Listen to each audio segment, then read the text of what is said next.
Hey friends, just going to give you all a tip on power if you're going to have a lot of these or maybe even a few. So one of the things I learned early on, since these are pumps and they only come on once every 45 minutes, I kept having the power kind of blowing out here in the garage. I mean, my power situation may be completely unique, that there's always issues kind of in here.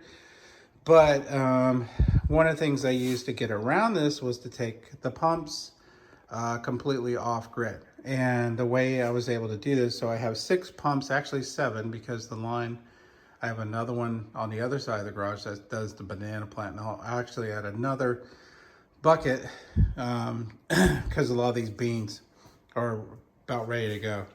So what I have done is that these are all pulling into here.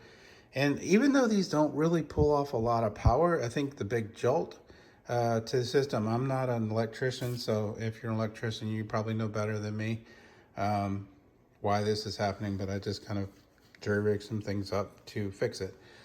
So these pumps pull into, they're basically pulling their power off of a battery.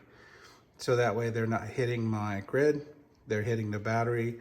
The battery is plugged in to this automatic charger, so it's constantly being recharged.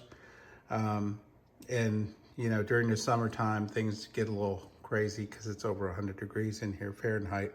It gets very hot. So I'm using a converter to plug in the timer, and that goes off every now and then. And this plug right here goes over to the other power. I don't have any power on that side of the garage for some reason, so it's pulling power there as well. So this has been fairly successful about pulling stuff off the grid. It doesn't use electricity, it actually gets charged up, so it is very possible that you could have this similar setup, using solar, wind, or something like that, and have this completely and totally off the grid and running. Now the power of the lights, which actually use more power, are plugged into the grid, and they don't seem to trip it. So I was like, well, I'll just keep it like that and keep it simple, and that way I don't burn up this battery too much. So that's what I'm doing with this system with power.